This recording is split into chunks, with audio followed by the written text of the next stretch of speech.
Humans and dogs. An ancient partnership like no other. Since we've been together, we've never been apart.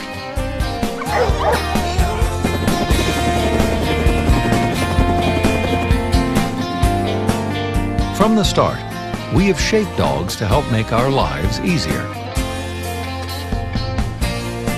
More than 15,000 years of human tinkering, first by accident and later by design, has created one of the most varied-looking species on Earth, our dogs.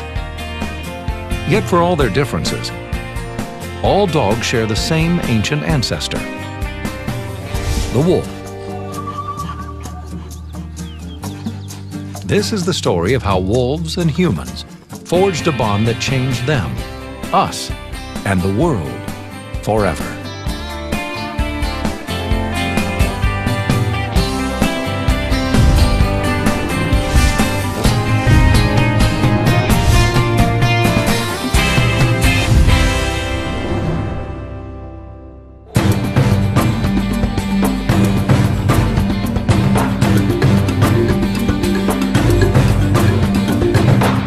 Our story begins as the great ice sheets were advancing over the northern hemisphere, turning the world colder and drier.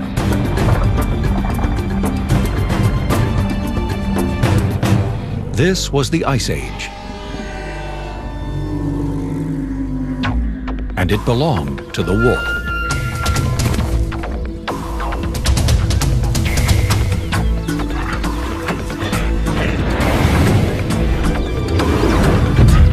This vast landscape was their backyard.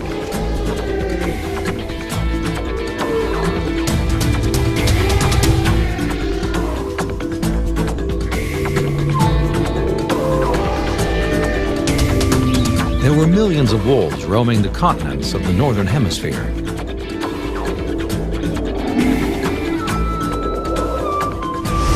And whether they lived in the Arctic or the desert, they lived in packs. Our ancestors would have feared and admired the wolf's speed, stamina, and superior senses.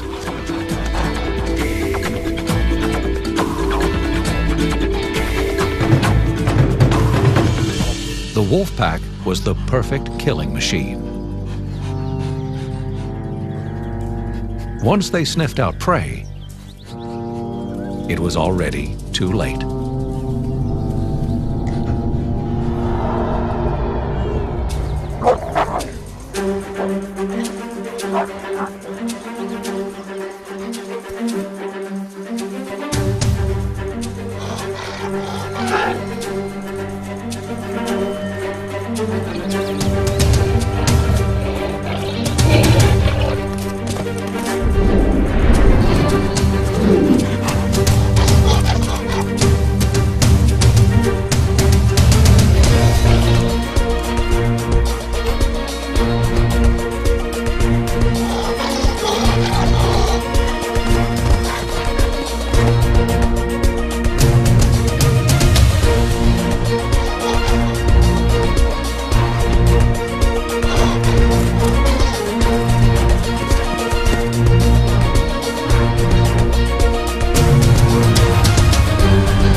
Working together, they were able to take down animals far larger than themselves. Wolf packs have a strict social order, led by an alpha male and alpha female. And the alphas got the choice bits, but the pack got its share too.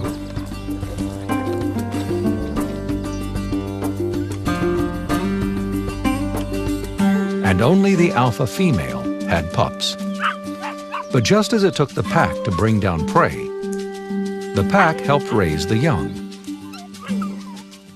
A wolf pack was a family. And in that sense, they were just like us.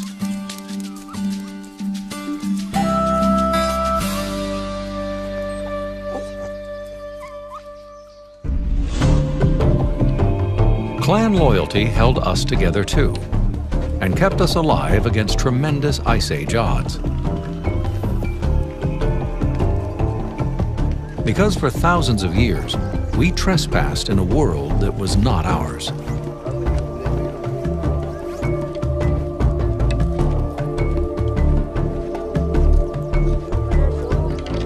Back then, there were less than 1 million people on the entire planet. And if our ancestors felt like they were always being watched, it's because they were. Wolves, like us, are curious animals. For a carnivore with a nose 100 times more sensitive than ours, the smell of cooking meat would have been an irresistible lure. They followed their noses to the edge of our camps and discovered an unexpected prize: our garbage. Even for this top predator, hunting was hard work that often went unrewarded. The most curious, least aggressive wolves discovered that there were rewards to be had living close to us. Our scraps became a new kind of fast food, and the camp wolf was born.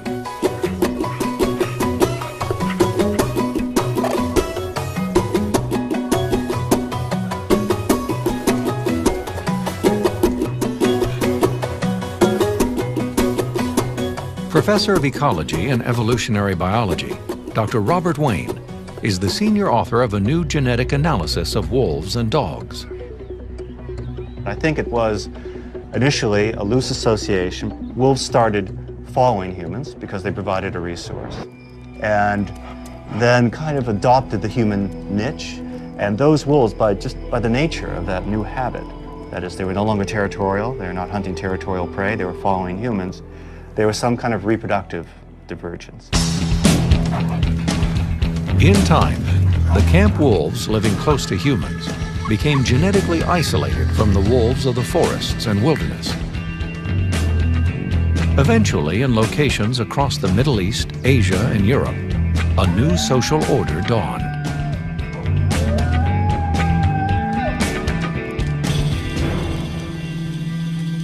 And the most curious humans and wolves were taking one small step toward the creation of the dog.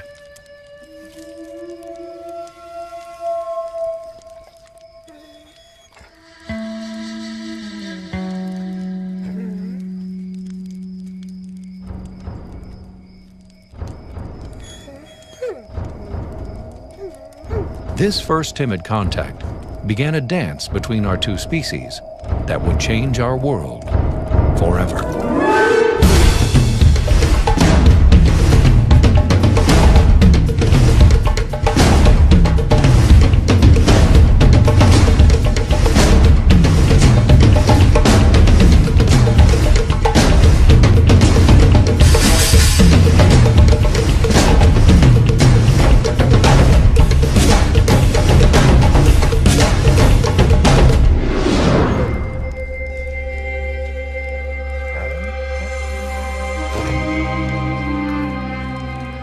There must have been something special about wolves which predisposed them towards domestication. And I think the real inkling of that is wolves were the only large carnivore that humans ever domesticated.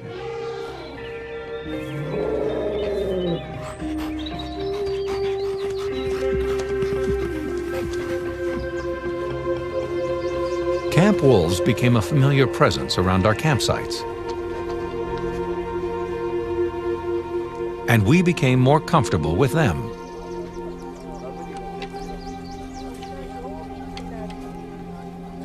These were perilous times for our ancestors. They were surrounded by animals bigger, stronger, and faster than us.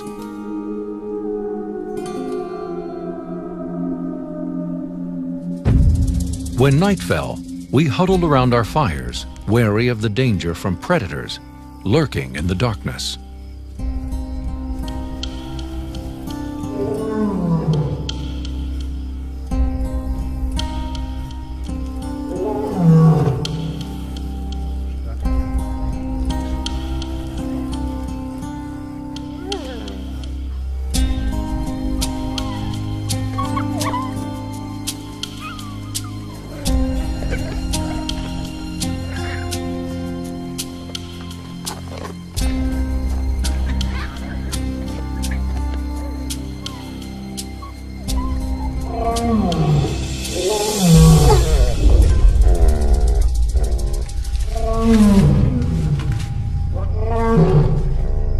It's likely the camp wolf's earliest service to humans was as an alarm to danger.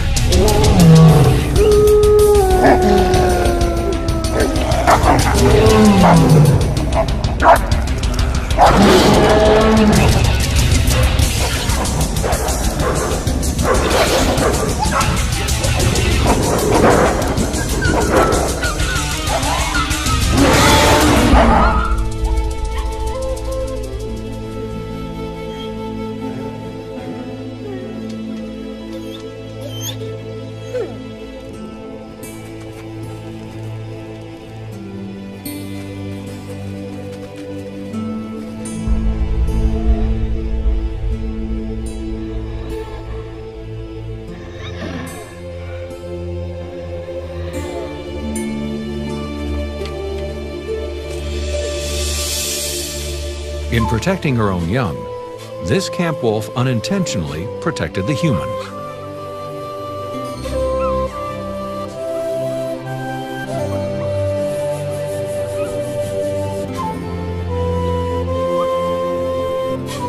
But now her pups were orphaned.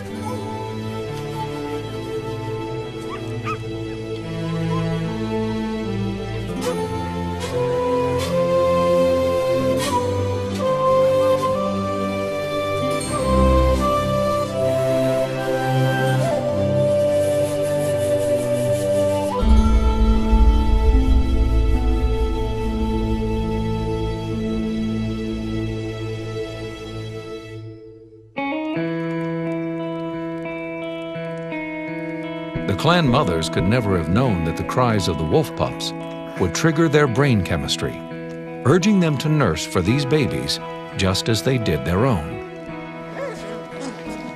This brain chemical, oxytocin, is made by all mammals, and it's released through suckling and by warmth and repetitive touch.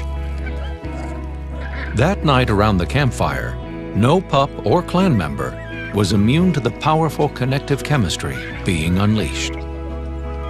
Today, we are just beginning to understand how such simple acts of kindness can ignite the social brain chemistry that makes us less fearful and willing to develop social ties. The pups and clan members first felt this bond more than 32,000 years ago. As new generations from these orphan pups were born, the camp wolf evolved into the proto-dog, the precursor to man's best friend. And with each new litter, our ancestors kept the tamest pups and shunned the rest. Early on, any wolf that hinted at aggression, or a proto-dog that hinted at aggression towards humans, especially our children, would have been immediately removed and killed. The ones that successfully integrate with humans are the ones that tend to be more docile. Instead of natural selection guiding evolution, human intervention changed the very nature of the proto-dogs. Long before there was a word for it, our ancestors became geneticists, and they created the wolf that didn't bite, and set the stage for all of our dogs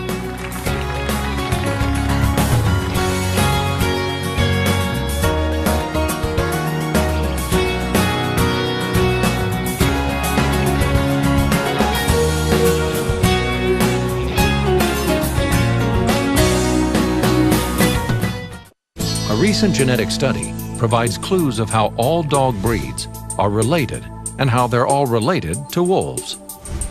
We compared all our markers in the dog genome to the same markers in the wolf genome. And we asked, what markers are very divergent? And we find that the primary signal in the dog genome of origin is from Middle Eastern wolves. Genetic evidence points to Middle Eastern wolves as the original ancestors of our dogs. The genetic contributions from other wolf populations all occurred at later points in dog evolution.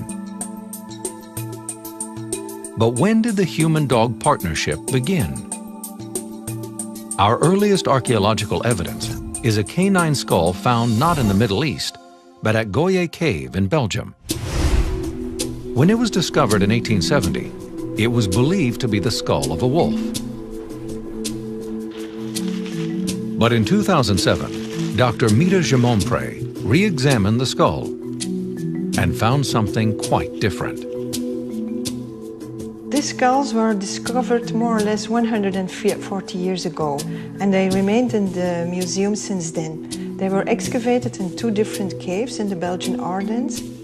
This skull, as you can see, is very gracile, very slender compared to this wolf skull. It has quite a short snout, and this is typical for domestic dogs. Its teeth are still quite large.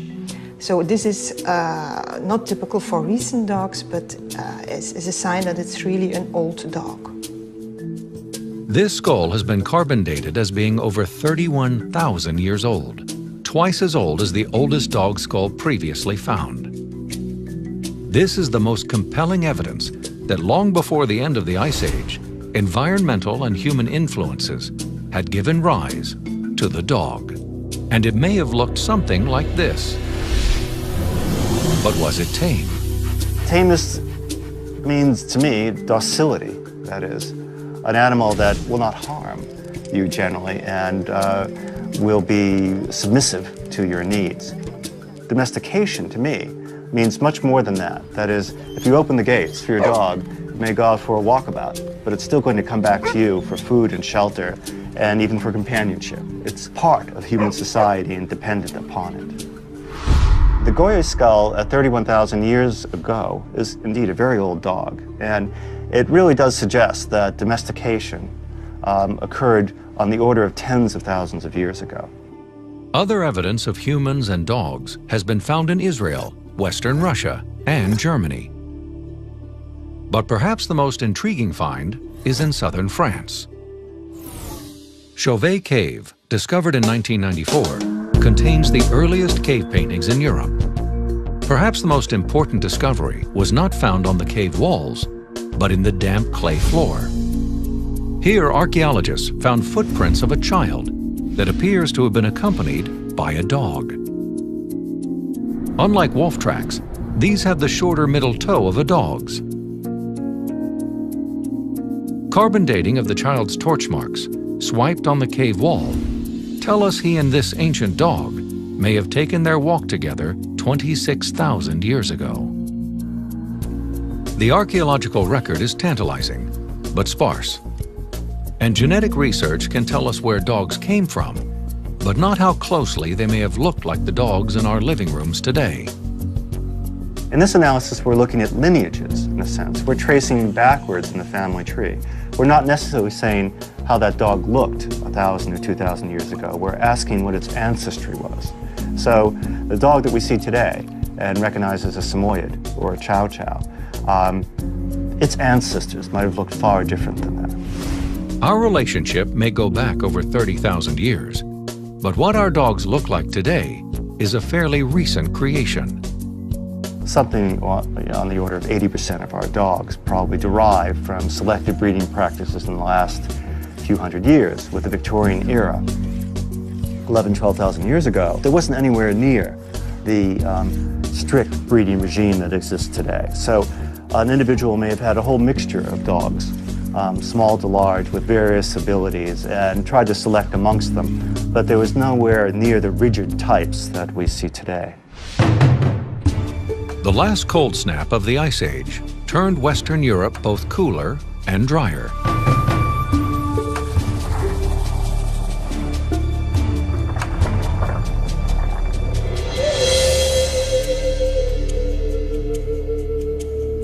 As climate changed, our ancestors had to adapt.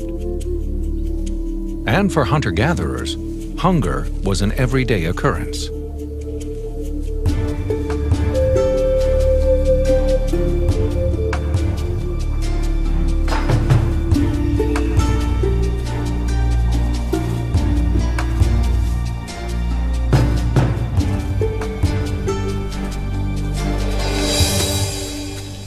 And primitive hunting could be very much hit and miss.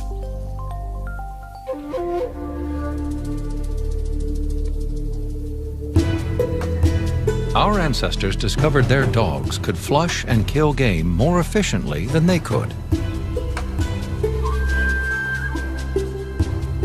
Dogs had the keen ears and noses to find game, big and small, and the speed and agility to run it down.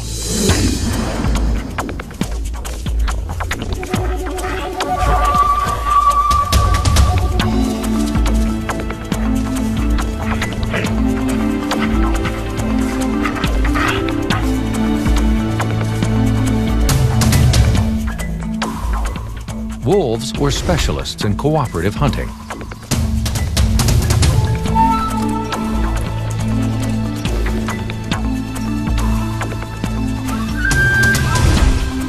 Our ancestors learned that some dogs retained the wolf's instinct to hunt and to share their food with us, their pack.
We began the process of selective breeding by mating only pairs of good hunting dogs.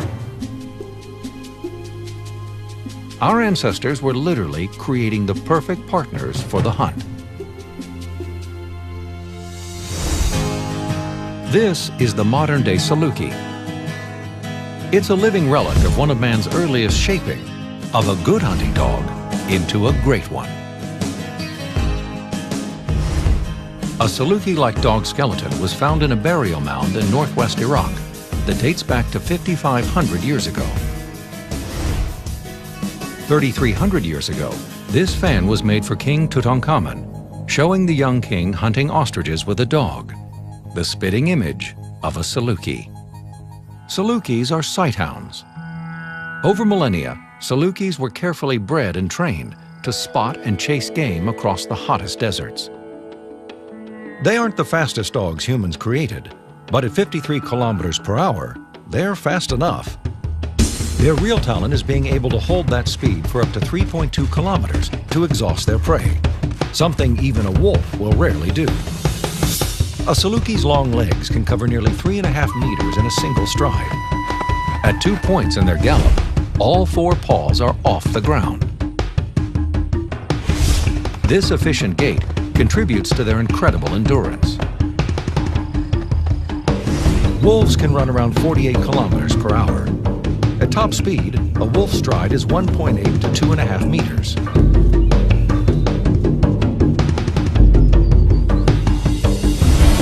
Salukis do not track by scent.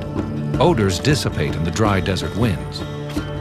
Instead, Salukis rely on their vision to spot prey in the open landscape. Sight is generally considered one of the weaker of a dog's senses, But the long-skulled sighthounds have binocular vision like we do, and a very wide field of vision, 270 degrees. That's 110 degrees wider than ours.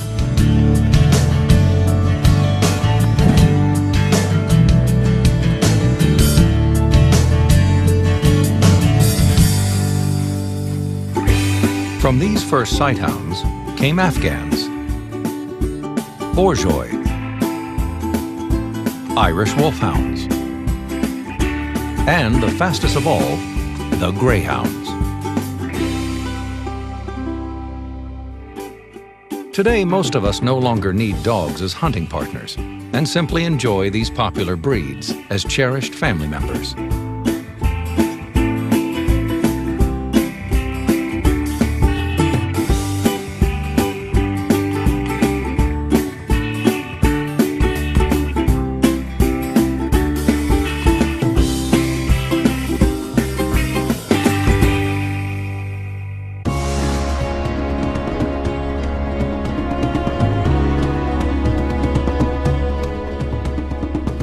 Our hunter-gatherer ancestors were always at the mercy of climatic and seasonal changes.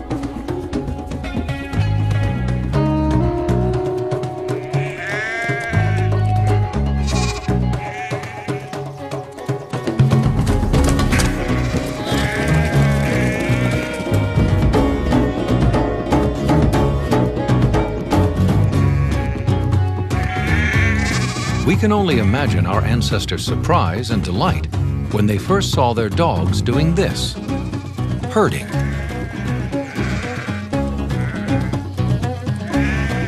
Little did they know, they were witnessing the beginning of the end of life as they had always known it.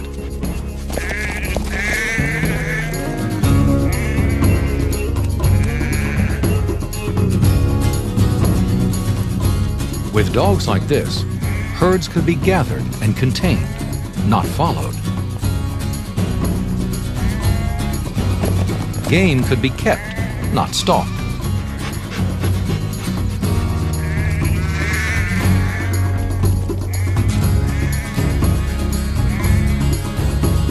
Thanks to dogs, wild animals became livestock, and we humans were on our way to becoming herders and farmers.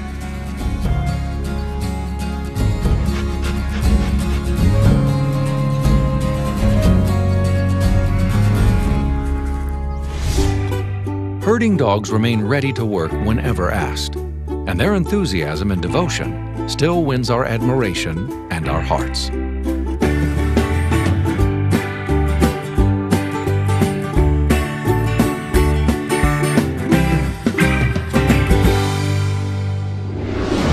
Even today, Jerry Williams needs a bit of wolf to help him get the job done. My name is Jerry. I'm a rancher in the San Luis Valley. I couldn't even imagine ranching without a dog. Jerry runs 1,000 head of cattle on his 10-square-kilometer ranch. It's an idyllic life, made possible by some very good dogs. The big thing about the Border Collie dog is that they are the smartest dog in the world. They know their job, and they do it damn well. Get in. Just look around. Just look around. Just way out. Way out. We've always used Border Collies day in, day out. And if I didn't have these dogs, I would have to have 1 to 2 more employees to help run our family operation. It would probably take me 2 to 3 times as long to get the work done. Jerry's Border Collies have retained their wolf's herding savvy, but are focused on a completely different goal. When wolf packs hunt, they work together to separate their intended prey from the herd.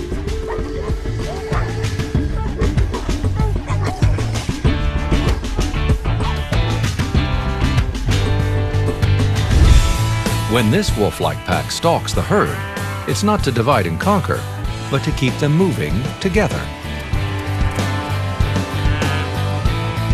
This inhibition of the killer instinct may seem unwolf-like, but it isn't.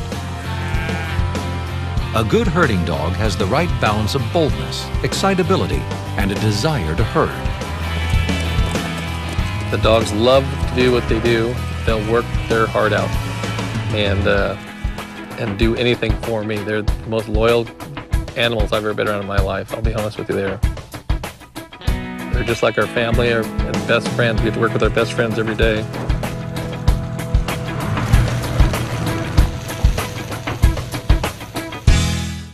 We humans change the size, shape, and heart of our dogs.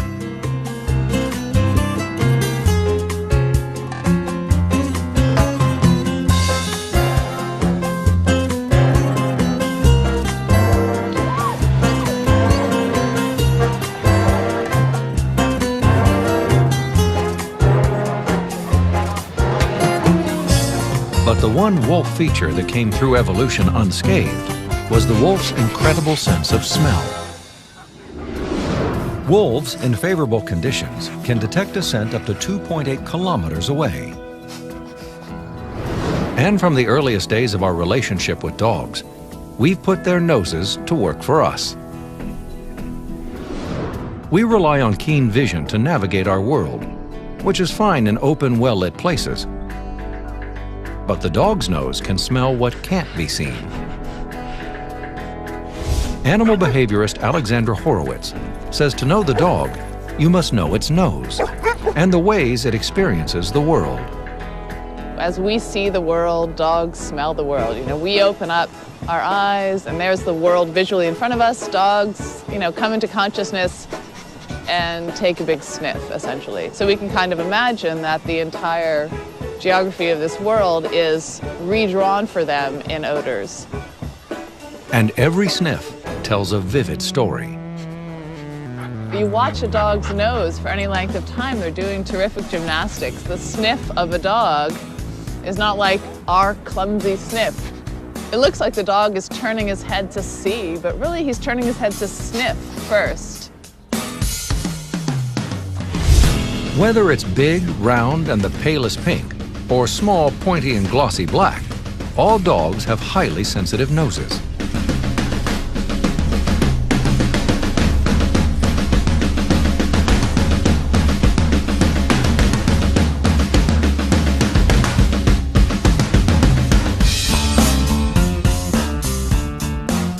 Humans are likely to discern one scent at a time, whichever is strongest. However, a dog can sort through a myriad of scents simultaneously.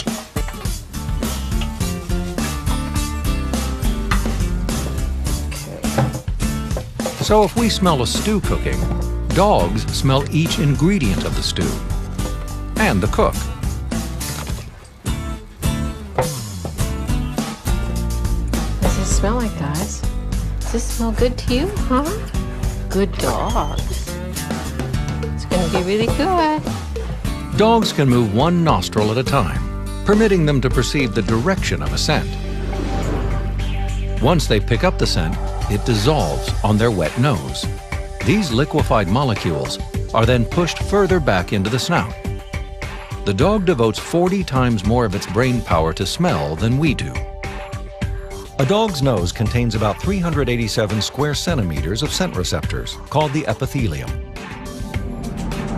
That's about the size of a 24 by 28 centimeter piece of paper. If you compared our scent receptor area, you would find it is a little smaller than a postage stamp. Amazingly, we've managed to take the great wolf nose and make it better. Yeah, they're on the move out there, really. Scent discrimination is part of obedience trials. Send your dog. Using its incredible sense of smell, the dog's task is to locate the one object on the field that its owner has handled.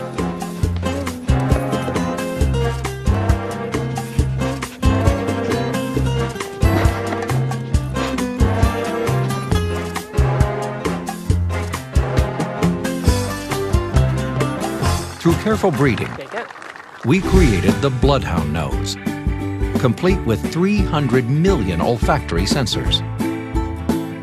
Even the dachshund has 125 million.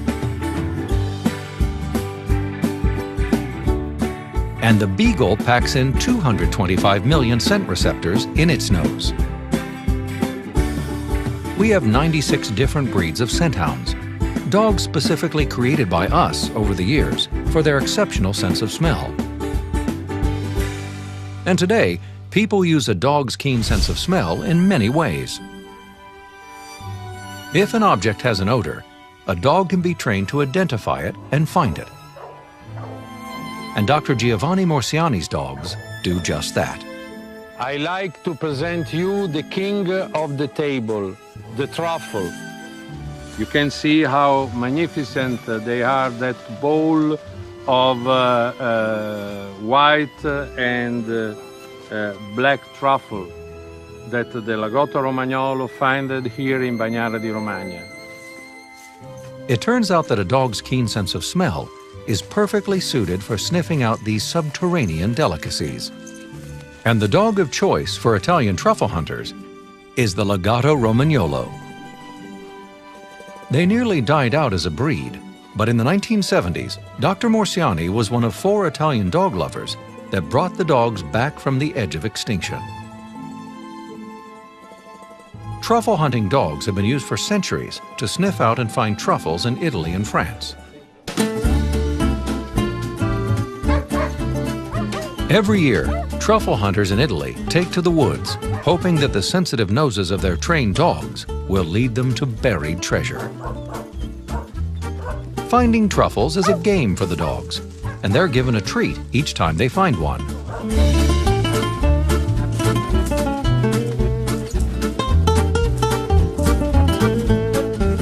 The handler stops his dog before its nails ruin the truffles.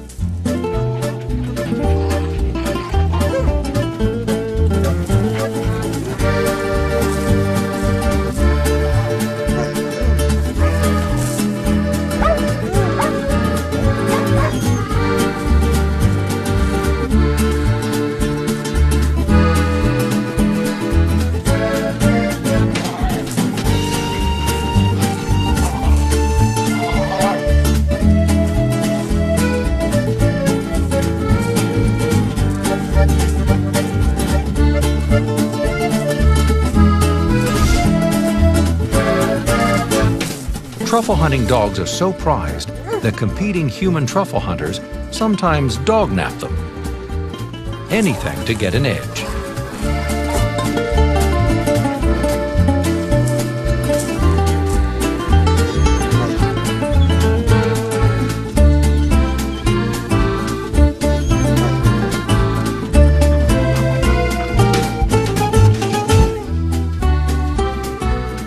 When it comes to plucking this musty jewel, nothing beats the power of the nose. Next to smell, the sense of hearing is the most acute of a wolf's senses. Wolves can hear as far away as 6.5 kilometers in the forest and 16 kilometers in the open. Our modern dogs inherited their great sense of hearing from the wolf. As newborns, a puppy's ear flaps are not movable, and their ear canals are sealed. They are deaf. Their ears don't begin to open until they're about 2 weeks old. By the end of the first month, the puppy's hearing is acute. They are able to detect the direction that a sound comes from, and just like us, they learn to screen out a lot of background noise. These are important skills because, as adults, these dogs will sleep through blaring stereos or honking cars.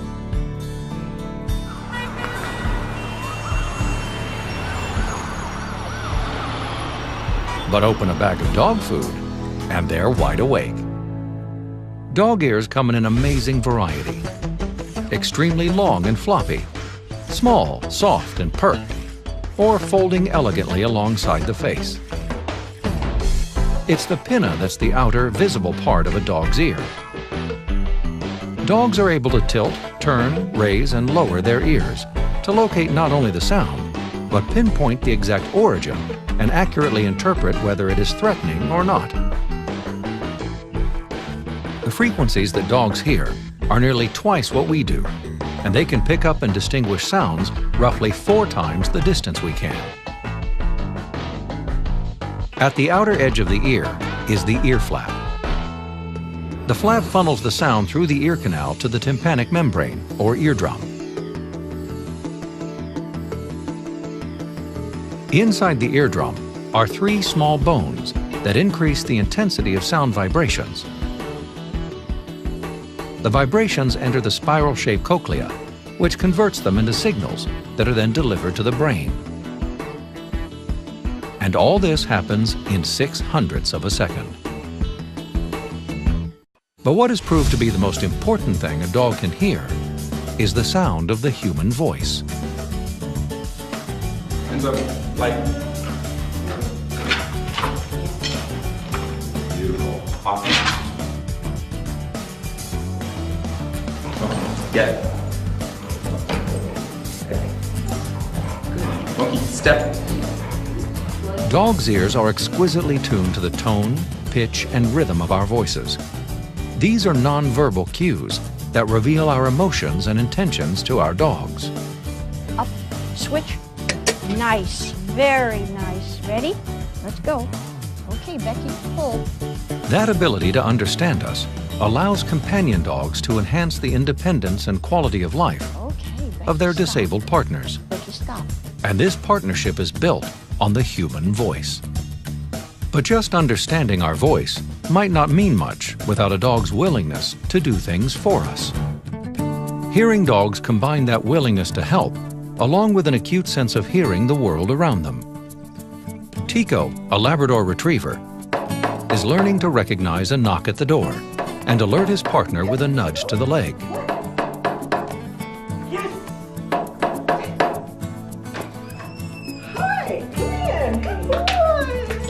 Service dogs not only assist with physical tasks, but also provide social support. During a 2-week training session, participants and their dogs learn to work as a team. Pulling a wheelchair is a difficult skill to master. It's not easy to keep the dog and the wheelchair going straight. And this partnership is built around the human voice. But assistance dogs aren't just born, they're raised. Volunteers provide homes for the breeder dogs, whelp the puppies, and return them to the training facility at the age of 8 weeks. From there, the puppies are placed with volunteer puppy raisers for socialization and obedience training. When they're between the ages of 15 and 18 months, the puppies return to the training center for 6 months of training before being partnered with a disabled person. Scientists believe that during the domestication process, dogs were selected for their unique ability to communicate with humans. But they understand far more of our language than we do of theirs. One essential talent that dogs have that seems to owe little to their wolf ancestry is their willingness to look us in the eye. One of the things that's unique about dogs is that they'll look you in the eyes. They'll gaze at you the way humans gaze at us. This is something a lot of other animals don't do. Wolves avert their eyes from directly gazing into ours, and they show little interest in what we look at or where we point. Even our closest relatives, the chimpanzees, show little interest in our point of view. But dogs soon discovered that looking deep into our eyes would give them the key to our thoughts, and maybe even our soul. It certainly provided a reliable way to communicate and bond with us. Those deep, longing looks also release brain chemicals that deepen our bond to each other and make us throw that ball just one more time, again and again. But beyond our dog's ability to understand us, we bring actual, measurable joy to one another. I think the human-dog bond is particularly profound. There's a lot of research that shows that just by petting a dog, our cortisol, stress hormone levels go down, blood pressure levels go down. In many cases, dogs get the same effect. They also get a therapeutic effect from being petted by humans.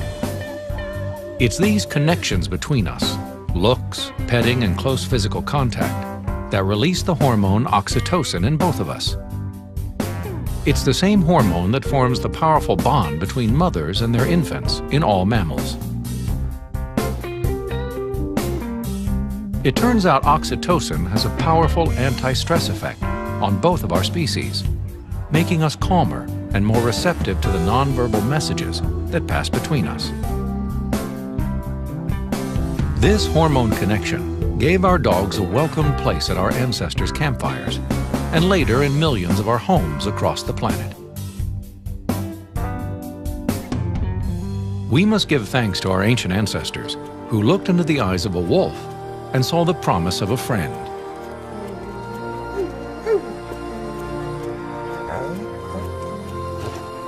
And to all those people that came before us that found they had a way with dogs, and helped to create the dogs we can no longer live without. Imagine the world if we had not befriended each other. It's nearly impossible, as their footsteps have always shadowed ours. This is, however, a story without an end, an evolving tale of two species connected by thousands of yesterdays to innumerable tomorrows.